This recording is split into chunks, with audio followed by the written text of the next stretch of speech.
एक नाही, दोन नाही, तीन नाही, तब्बल 736 स्कीम्सने फायनान्शियल इयर 25-26 मध्ये नेगेटिव्ह रिटर्न्स दिलेले आहे, असा सेबीचा डेटा आलेला आहे.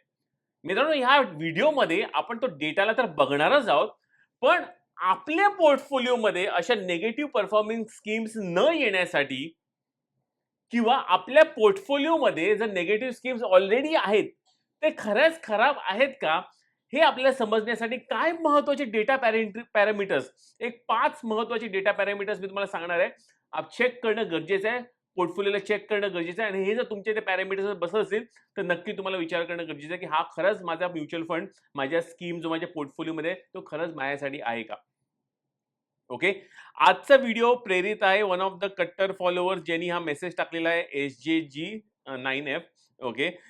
महेशजी नमस्कार. आज सेबीचा म्युच्युअल फंडचा बाबतीत एक रिपोर्ट सर्व चॅनलवर दाखवत आहे, की सिप करून सुद्धा रिटर्न्स -10% अशा मिळत आहेत आणि ही संख्या मागच्या वर्षीपेक्षा जास्त झालेली आहे. 200 वरनं काहीतरी 700च्या घरात पोहोचलेली आहे. ऑलराइट. सो प्लीज तुमच्या कमेंट्समुळे असे व्हिडिओज मला क्रिएट करायला मिळतात. सो कमेंट नक्की करा. काही पण क्वेश्चन असतील, एकतर कमेंट्सचं मी उत्तर तुमच्या कमेंट सेक्शनमध्येच देईन, नाहीतर आपल्या व्हिडिओच्या मार्फत हे कमेंट्स तुमच्या सगळ्यांच्यासाठी आणत जाईन, जेणेकरून सगळ्यांना हा नॉलेज मिळावं. कारण तुमच्या प्रश्नातून तुमचं तर इन्फॉर्मेशन तुम्हाला मिळेलच, उत्तर मिळेलच, पण इतर लोकांनी तुमच्या प्रश्नामधून फायदा होईल. ओके. चला, एनिवेज मी माझं इंट्रोडक्शन पहिला करून घेतो. जय हिंद, जय महाराष्ट्र मित्रांनो. मी आहे महेश पाटील, एक म्युच्युअल फंड इन्व्हेस्टर. जर तुम्हाला म्युच्युअल फंडची जर्नी तुम्हाला सुरू करायची असेल किंवा इन दिस केस तुम्ही सुरू ऑलरेडी केलेली आहे, पण असा कोण स्ट्रॉंग साथीदार तुमच्यावर मिळाला नसेल, ज्यावर तुम्हाला ही येणारी जर्नी एक 30 वर्ष करण्यास तुम्ही इंटरेस्टेड असाल, म्हणजे मी तर करण्यास इंटरेस्टेड आहे तुमच्याबरोबर, तर काय करायचंय, लिंक डिस्क्रिप्शनमध्ये दिलेली आहे. या लिंकवर क्लिक करून येईल तो फॉर्म भरा, सबमिट करा तुमच्या डिटेल्स. माझी टीम विदिन 24 अवर्स कॉन्टॅक्ट करून एक्सप्लेन करेल कशी ही म्युच्युअल फंडची जर्नी, एक मोठा कॉर्पस, नो मॅटर व्हॉट तुमचे गोल्स असतील, त्याला आपण चेस करण्याच्या हिशोबाने आपण मजेत आपण हे कसं करतो, हे सगळ्या गोष्टी आपण तुम्हाला डिस्कस आपण करू आणि नंतर ही जर्नी पण सुरू करू. सो इंटरेस्टेड असाल नक्की जॉइन करून घ्या. आणि एनिवेज आपल्या टेलिग्राम चॅनल मस्ट जॉइन आहे, कारण बऱ्याचशा इंटरेस्टिंग गोष्टी, अपडेट्स आणि इतर महत्त्वाचे न्यूज आणि सगळ्या गोष्टी ते टाकत असतो. ओके. तर चला व्हिडिओची पण सुरुवात करूया. आणि आता पहिली गोष्ट तर आपण हे पहिलं बघून घेऊया, की मार्केट ही न्यूज एक्झॅक्टली आली काय होती. सो न्यूज आलेली आहे with respect to mutual funds, की mutual fund schemes with negative surges 3 पटीने in FY26 only 198 deliver over 10% returns. भारतामध्ये किती म्युच्युअल फंड्स आहेत माहिती आहे का? हे मी जस्ट ChatGPTला विचारलं, तर 3300 स्कीम्स आहेत भारतामध्ये. ओके. त्यातले इक्विटी स्कीम्स अप्रॉक्सिमेटली 1500 प्लस आहे. किती कॉम्प्लेक्स आहे, right? Even right kind of scheme select करणं. सो 1500 इक्विटी स्कीम्स मधले आपण धरून चला, की इक्विटीचा डेटा सेबीने सांगितलाय. 1500 इक्विटी स्कीम्स पैकी फक्त 10% स्कीम्स, मुश्किल 10 ते 12% स्कीम्सनी positive returns 10% plus returns generate केलेले आहेत. आणि प्रत्येकाच्या पोर्टफोलिओमध्ये एक या दोन स्कीम नसतातच. 5, 10, 15, 20 स्कीम्स भरभरून स्टॉक सारखे स्कीम्स भरलेले असतात. ओके. सो आता हा असा डेटा आलेला, म्हणजे इन अदर वर्ड सेबी सांगते की भले सिप फ्लो वाढलाय. आता टोटल म्युच्युअल फंडचा जर इंडस्ट्री EOM जर बघायला गेला, एमफी सांगते की 84.18 लाखच्या घरात पोहोचलेला आहे, लाख करोडच्या घरात पोहोचलेला आहे. सो सिप बुक वाढलेली आहे, EOM पण वाढलेला आहे, पण लोकांना पाहिजे तसं रिटर्न मिळत नाहीये, कारण ऑलमोस्ट तिपटीने या स्कीम्स मध्ये प्रॉब्लेम आलेला आहे. ओके. आता प्रॉब्लेम येण्यामागची कारण काय आहेत हे तर सेबीच सांगू शकते, पण आपण कसं या स्कीम्स पासून, ज्याच्या निगेटिव्ह डिलिव्हरी वाले स्कीम्स आहेत किंवा अंडर परफॉर्मिंग स्कीम्स आहेत, ह्याच्यापासून आपण लांब कसं राहू शकतो, आपण ह्या गोष्टी आपण थोडंसं आपण या व्हिडिओमध्ये आपण डिस्कस करणार आहोत. ओके. पहिली गोष्ट, आता जस्ट मी कालच माझे वन ऑफ द क्लायंट्सवर डिस्कस करत होतो, त्यांच्या पोर्टफोलिओला घेऊन आणि एक्सेट्रा. सो पोर्टफोलिओमध्ये पहिली चूक, सर्वात मोठी लोक चूक करतात, की 10 पेक्षा जास्त तुमच्याकडे स्कीम्स असतात. 10 पेक्षा जास्त स्कीम्स आहेत आणि या स्कीम्समध्ये पण अगेन मिक्सचर, ग्रोथ पण आहे, IDCW पण आहे, ऑलराइट. IDCW विथ रिइन्व्हेस्टमेंट पण आहे. म्हणजे अशी काय माहिती नाही का लोक हे घेतात, हे लोकांना कळत नाही. ओके. सो 10 पेक्षा जास्त स्कीम म्हणजे हे समजूनच चला की तुम्ही पोर्टफोलिओमध्ये काहीतरी चुकीचं गोष्ट करतात आहे. सो पहिला तुमचा लाल बत्तीचा दिवा तुमचा पेटला पाहिजे डोक्यामध्ये, की जर माझ्या पोर्टफोलिओमध्ये 10 पेक्षा जास्त स्कीम्स आहेत, तर नक्की मी काहीतरी चुकीचं करतोय. कारण 10 स्कीम जर तुम्ही बघायला गेलात, इव्हन ओव्हरलॅप आणि सगळं बघून, तर मला वाटतं 500 ते 600 स्टॉक्स तुमच्याकडे झालेच. मग परफॉर्मन्स येणार कसं? जर तुमच्याकडे एवढे स्टॉक्स असतील, एवढे डायव्हर्सिफाईड तुमचा पोर्टफोलिओ असेल, रिटर्न्स येणारच नाहीत.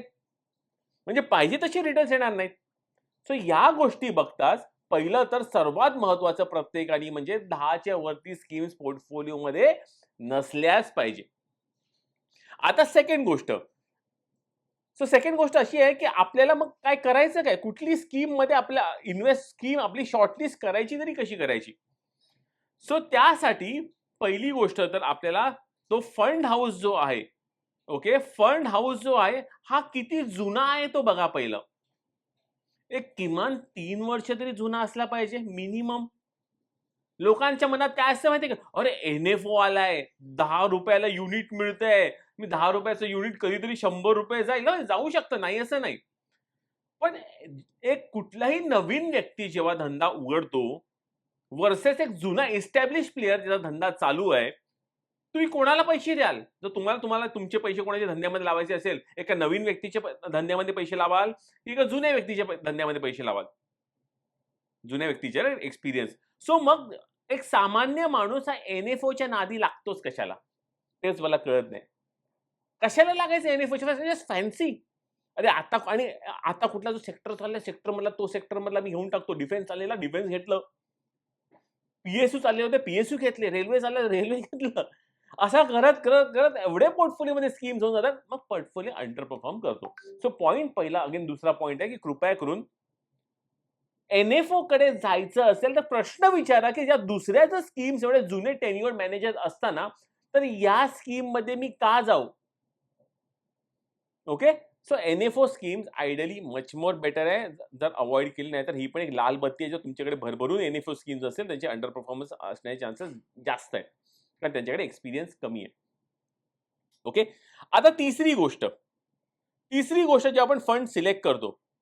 फंड सिलेक्ट करताना महत्त्वाची परत तिसरी गोष्ट जी आपल्याला बघायची आहे, जो पण फंड आपण सिलेक्ट करतोय त्याचा एयुएम किती आहे? जो पण फंड सिलेक्ट करतोय त्याचा एयुएम किती आहे? आता लोकं म्हणतात, की मोठा फंड 1,00,000 करोड मार्केट कॅपचा पण फंड आहे मार्केटमध्ये आणि काही 1,000 करोडचा पण मार्केट कॅपचा फंड आहे. दोघांचे आपापले फायदे आणि तोटे आहेत. दोघांचेही आपापले फायदे आणि तोटे आहेत. सो त्यासाठी एक मधला मार्ग मच मोर बेटर आहे.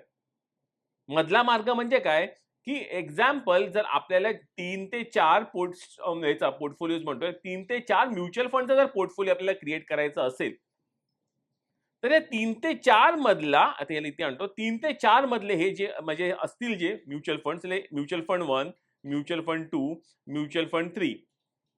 तर मी एक म्हणेन, की एक वेल एस्टॅब्लिश फंड जो 1,00,000 करोड मार्केट कॅपचा आहे, तो मी माझ्या पोर्टफोलिओमध्ये घेईन. ओके. दुसरा मे बी एक फंड जो may be approximately like 20,000 crore त्याच्यामध्ये इन्व्हेस्टमेंट्स आहेत लोकांचे टोटल एईएम. तो मी घेईन. आणि तिसरा एक मला जर रिस्क जर घ्यायची असेल, तर मे बी एक 2 ते 3,000 करोड एईएम वाल्या फंडमध्ये पण मी जाईन. सो ह्यानी काय होणार, की एका फक्त असं नाही, की माझ्याकडे एकदम हत्तीच आहेत. तिन्हीचे तिन्ही हत्ती आहेत, असं नाही. एक माझ्याकडे हत्ती पण आहे, एक माझ्याकडे उंट पण आहे आणि एक माझ्याकडे घोडा पण आहे.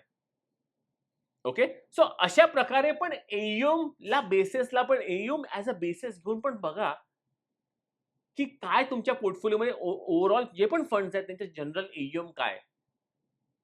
कारण ह्याच्यामुळे चपळता हत्ती फिरायला वेळ लागतो राइट? उंट मे बी त्यापेक्षा जरा लवकर फिरेल आणि घोडा एकदम वेगाने कुठल्याही साइडनी धावू शकतो. सो त्यामुळे पण ह्याचा अर्थ हे नाही, की प्रत्येक घोडा हा जंगली घोडा असेल. कधी-कधी तो घोडा खच्चर पण होऊ शकतो, लक्षात ठेवा. सो त्यामुळे जर रिस्क जास्त घ्यायची असेल, तर ऑफकोर्स तुम्ही लोअर एईएम्सकडे जाऊ शकतात. पण तुम्हाला रिस्क फ्री म्हणू शकत नाही, पण रिस्क कमी घ्यायची असेल, तर नक्की तुम्ही हायर एईएम्सकडे जायला सुरू करा. भले त्यांचे रिटर्न्स कमी असतील, पण ते. सो पण रिस्क तुमची काय ॲपेटाईट आहे त्याच्याप्रमाणे पण तुम्ही चेक करा. ओके. आता या व्यतिरिक्त जेव्हा आपण फंड बाय करतो, म्युच्युअल फंड बाय करतो, चौथा पॉइंट सांगतोय तुम्हाला. तेव्हा का घेतो आपण म्युच्युअल फंड? कारण मला त्यामध्ये डिव्हर्सिफिकेशन पाहिजे, राइट? डिव्हर्सिफाईड पोर्टफोलिओ पाहिजे माझा. सो तुमच्या म्युच्युअल फंड जो पण तुम्ही तुमच्या म्युच्युअल फंड ज्याच्यामध्ये तुमची सिप चालू आहे, ज्याच्यामध्ये तुमची लमसम चालू आहे, किमान एक 50 स्टॉक्स तरी असले पाहिजे, 50+ स्टॉक्स, राइट? सो असे म्युच्युअल फंड पण लोकं घेतात, ज्यात फक्त 20 ते 25 ते 30 स्टॉक्स आहेत. म्हणजे असं एक कॉन्सन्ट्रेटेड पोर्टफोलिओ सारखं पण लोकं करतात. ओके? ते कॉन्सन्ट्रेटेड पोर्टफोलिओ कधी-कधी चालतात. नाही असं नाही, सगळ्या मार्केटला आउट परफॉर्म करून मे बी 30-40% चा पण कॅगर दाखवतात. पण जर तो फंड रॉंग साइडला गेला, अशा रिसेंटली बरेच एक्झाम्पल झालेले आहेत. ऑलराइट, मला कुठल्या फंडचं नाव असं घ्यायचं नाहीये. पण असे काही मोठे पॉप्युलर फंड मिड कॅप कॅटेगरीचं स्पेसिफिकली, त्यांच्यामध्ये जो क्रॅश आलाय, त्या क्रॅशमधून अजून लोकं रिकव्हरच झाली नाहीयेत किंवा तो फंड रिकव्हर झाला नाहीये. ओके?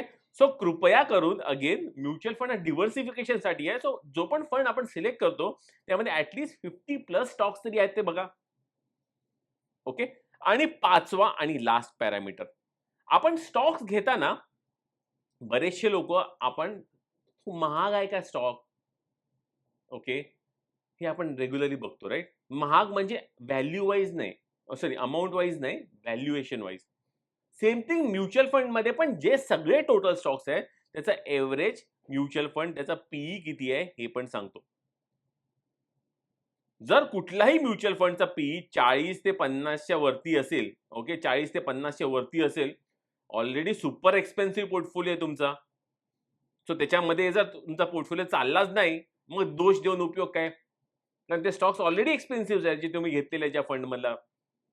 सो आयडियली पीई माझ्या मते तरी एक ठीक आहे, 40 आणि 40 च्या खाली जर असेल तर ठीक-ठाक आहे. कारण हल्ली चांगले क्वालिटीचे स्टॉक्स पण 30, 35 ऑन एन एव्हरेज पीईला मिळतात. सो पण 50 च्या वरती जर असेल तर नक्की काहीतरी प्रॉब्लेम आहे पोर्टफोलिओमध्ये. आणि 50 च्या वरचे पीईच्या वरचे स्टॉक्स जर तुमचं ओव्हरऑल पोर्टफोलिओचा तुमचा पीई तसा असेल, तर नक्की परफॉर्मन्स यायला वेळ लागेल किंवा most of the time performance हे निगेटिव्ह राहू शकतं. Okay? So just to recap 5 महत्त्वाच्या गोष्टी ज्या मी तुम्हाला सांगतोय, की पहिली गोष्ट तर 10 च्या वरती फंड्स नसले पाहिजे अकाउंटमध्ये.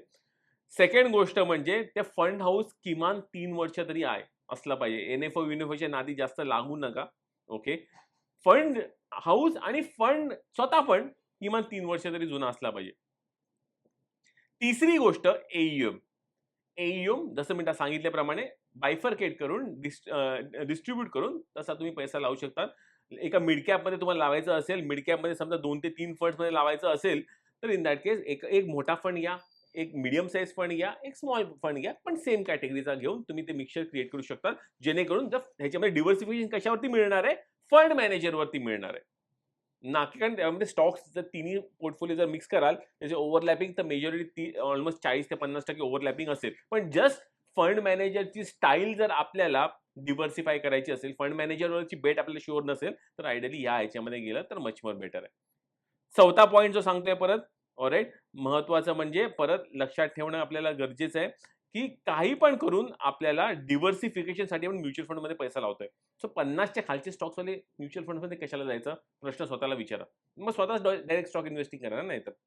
आणि finally fifth point, PE ratio तुमच्या फंडचा पण बघा. पीई रेशो तुमच्या फंडचा काय आहे? आयडियली 50 च्या खाली असला, मी तर म्हणेन 40 च्या खाली असेल तर मच मोर बेटर आहे. पण 50 च्या वरचे तर फंड्स विचारात आणू पण नका. म्हणजे समथिंग काहीतरी विचित्र काइंड ऑफ स्टॉक्स तुमच्या म्युच्युअल फंडमध्ये आहेत.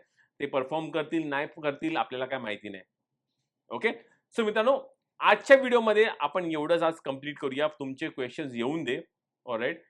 काय असतील क्वेशन्स ह्या रिलेटेड नक्की कमेंट सेक्शनमध्ये टाका. मी ऑफकोर्स रिप्लाय करेनच. पण परत सांगतो, म्युच्युअल फंड ही एक जर्नी अशी आहे ना, ज्यासाठी तुम्हाला कोणतरी एक चांगला साथीदार लागणार आहे. चांगला एक डिस्ट्रिब्युटर तुमच्यावर काम करणं गरजेचं आहे. ऑलराइट. तुमच्याकडे ऑलरेडी असेल, सॅटिस्फाईड असाल तर नो प्रॉब्लेम. पण तुमच्याकडे नसेल, तर मी तुमच्यावर काम करण्यास रेडी आहे ॲट लीस्ट येणारे 30 इयर्ससाठी. एक चांगला मोठा कॉर्पस आपण क्रिएट करायचा आहे. ह्याच्यामध्ये आपले रिटायरमेंट गोल्स, आपले चाइल्ड एज्युकेशन गोल्स, आपले घर बांधायचे गोल्स, आपल्याला गाडी घ्यायचं असेल त्याचे गोल्स आणि इतर काही पण बिझनेस सेटअप करायचा, अर्ली रिटायरमेंट, या सगळ्या गोष्टी आपण जेवढे पण लाईफचे गोल्स आहेत ना, हे आपण म्युच्युअल फंडच्या थ्रू व्यवस्थितपणे छोट्या-छोट्या सिप्स आणि लंप समच्या थ्रू आपण करत राहू शकतो. ओके. सो नक्की लिंक डिस्क्रिप्शनमध्ये दिलेली आहे. क्लिक करा, फॉर्म भरा, सबमिट करा डिटेलमध्ये. मी तुमच्यावर काम करण्यास रेडी आहे. मी महेश पाटील. जय हिंद, जय महाराष्ट्र.